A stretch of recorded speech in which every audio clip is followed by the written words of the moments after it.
नमस्कार दोस्तों, स्वागत है आप सभी का हमारे YouTube चैनल स्टडी पॉइंटर्स में। और आशा करते हैं कि आप लोग बहुत ही अच्छे होंगे और आपकी तैयारी बहुत ही अच्छे से चल रही होगी। तो यहाँ पर हम आपके लिए लेकर आ चुके हैं सीटेट एग्ज़ाम 2022 5 जनवरी को जो आपका पेपर हुआ है फर्स्ट शिफ्ट में। तो यहाँ पर प्राइमरी लेवल का जो आपका पेपर हुआ है उसमें जो क्वेश्चन आपसे पूछे गए हैं तो उनको यहाँ पर हम डिस्कस करने वाले हैं। तो वीडियो को ध्यान से देखिएगा और वीडियो अच्छा लगे तो लाइक और शेयर जरूर कर देना। और चैनल पर अगर आप पहली बार आए हैं तो सब्सक्राइब कर लेना और बेल आइकॉन को दबा देना ताकि आने वाली वीडियो का नोटिफिकेशन आपको सबसे पहले मिल सके। तो चलिए चलते हैं आज के पहले क्वेश्चन की तरफ। तो पहला क्वेश्चन आपके सामने दिया है, चोंग नृत्य किससे संबंधित है? तो ये जो है नागालैंड से संबंधित है और नागालैंड का ये एक फेमस नृत्य है चोंग नृत्य। अगला क्वेश्चन आपसे पूछा गया, कल्पना चावला को लेकर इनकी शायद मृत्यु से रिलेटेड एक क्वेश्चन पूछा गया था। तो यहाँ पर समझ लेते हैं कि इनका जो जन्म हुआ था ये 17 मार्च 1962 को हुआ था और इनका जन्म जो हुआ था ये हरियाणा के करनाल में हुआ था। तो ये भी आपको याद रखना है। और अगर बात करें मृत्यु की तो इनकी जो मृत्यु हुई थी वो हुई थी 1 फरवरी 2003 को और अंतरिक्ष से वापस लौटते समय इनका जो है देहांत हुआ था। और कहाँ पर हुआ था? तो ये हुआ था यूएसए के टेक्सास में। यूएसए के टेक्सास में इनकी मृत्यु हुई थी। नेक्स्ट क्वेश्चन आपसे पूछा गया था बछेंद्री पाल को लेकर, यहाँ पर बताया गया है बच्चों के द्वारा। तो इनकी अगर बात करें तो इनका जो जन्म हुआ था ये हुआ था आपका 24 मई 1954 को, यानी कि 1954 को। और इनका जन्म हुआ था नकुरी उत्तराखंड में। कहाँ पर? नकुरी उत्तराखंड में बछेंद्री पाल का जन्म हुआ था। चलते हैं अगले क्वेश्चन की तरफ। तो यहाँ पर आपका डेली एक क्वेश्चन पूछा जा रहा है पक्षियों से रिलेटेड कि कौन सा पक्षी कहाँ पर घोंसला बनाता है। तो वही आपका ये हम क्वेश्चन लेकर आए हैं। इनका जो है डिटेल जो हम आपको यहाँ पर देने वाले हैं। जैसे आपसे पूछा जाए कि दोवकी तनों पर कौन से पक्षी घोंसला बनाते हैं तो वहाँ पर आपको टिक करना होगा, जैसे कि भृंगराज, डिगडॉल, मोटरी, भुजंगा, सतरंगा और हरी तूती पक्षी जो हैं ये पेड़ों के दोवकी तनों पर घोंसला बनाते हैं। तो पहला आपको पॉइंट समझ में आ गया होगा। अगला पॉइंट यहाँ पर दिया गया है कि पेड़ों के ऊपरी भाग में घोंसला बनाने वाले पक्षियों का। पेड़ों के जो ऊपरी भाग में घोंसला बनाते हैं उनमें आता है आपका बाज और चील। तो ये भी आपको याद रखना है।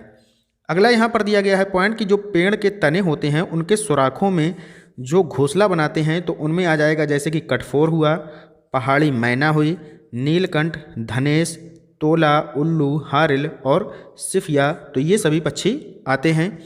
अगला यहाँ पर दिया गया है कि पेड़ों की ठूंठ पर जो घोंसला बनाते हैं तो उनमें आपका कटगोल आ जाएगा। तो ये भी आप याद रखिएगा। चलते हैं अगले क्वेश्चन की तरफ। अगला क्वेश्चन आपसे पूछा गया कि भारत का सबसे लंबा रेल मार्ग कौन सा है? तो ये हो जाएगा आपका विवेक एक्सप्रेस। कौन सा हो जाएगा? विवेक एक्सप्रेस। और ये आपका कहाँ से कहाँ तक है? ये है डिब्रूगढ़ से कन्याकुमारी तक। और इसकी जो लेंथ है वो है लगभग 4233 किलोमीटर। और ये जो है आपका कहाँ से कहाँ तक है? डिब्रूगढ़ से कन्याकुमारी तक।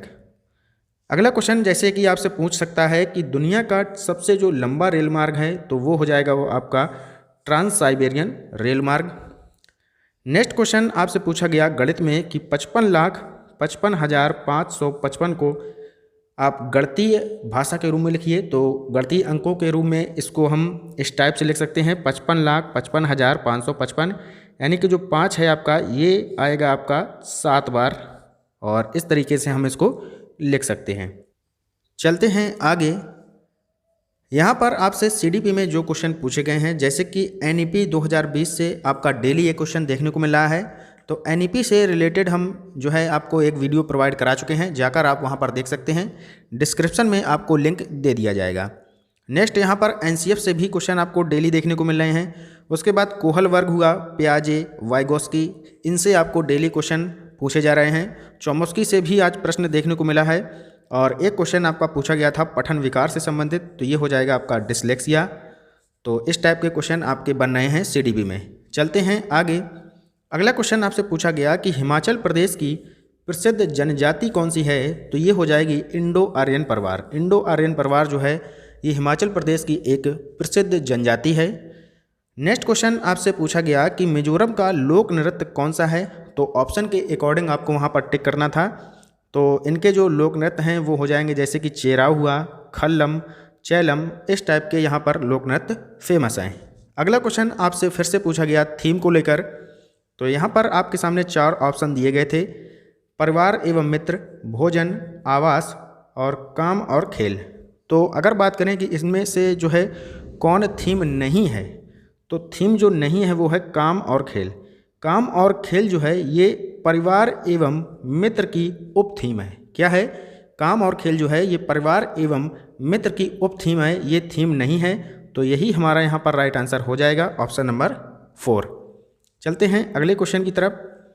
यहाँ पर पूछा गया कि एक बच्चा माँ, भाई, बहन तथा पिता के भाई के साथ रहता है, तो यह कौन सा परिवार होगा? तो सभी को पता होगा, यह आपका कहलाएगा संयुक्त परिवार। बहुत ही सिंपल क्वेश्चन है।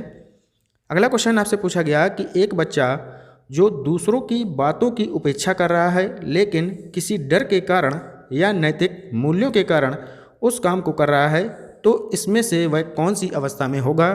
तो ये होगा आपका 2 से 7 वर्ष की अवस्था में, और इसको हम कह सकते हैं नैतिक यथार्थता, या फिर इसको हम विषम नैतिकता भी कह सकते हैं, और या फिर इसे हम व्यवस्था की नैतिकता भी कह सकते हैं। तो ये था आज का हमारा इम्पॉर्टेंट लेक्चर जो हमने आपके साथ डिस्कस किया।